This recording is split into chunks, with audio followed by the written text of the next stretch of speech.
CIA's secret mind control experiments are back in the spotlight.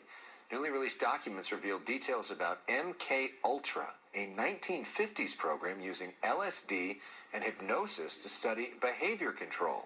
Pharmaceutical company Eli Lilly reportedly supplied large amounts of LSD for that project. Some tests were done on unsuspecting Americans, including prison inmates.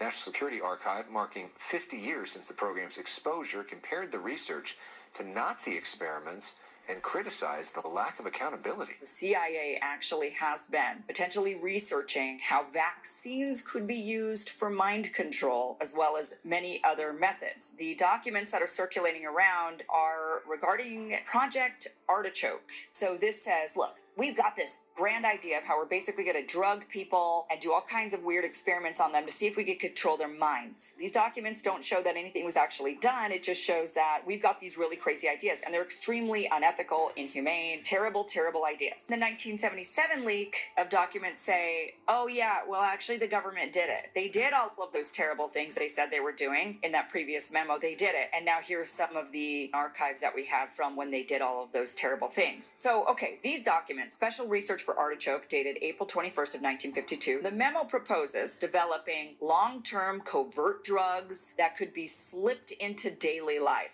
Drugs that were, quote, administered over a considerable period of time, possibly being placed in food or water that caused either agitation or depression. These, quote, should include chemicals or drugs that could be effectively concealed in common items such as food, water, Coca-Cola, beer, liquor, cigarettes, etc., and should also be capable of use in standard medical treatments such as vaccinations and shots. We can do all this other experimentation, which nobody will know about. It's sneaky. Sneak it into their Coca-Cola, sneak it into their beer, their cigarettes, their vaccines, their medications. Let's sneak it all in. So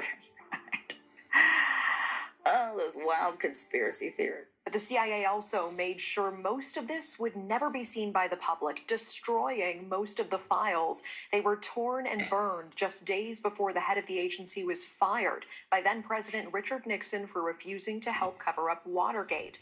Beyond just mind control, declassified documents show the agency also chased a dark tool, discrediting, using drugs like LSD to make someone look insane, then watching the world turn on them.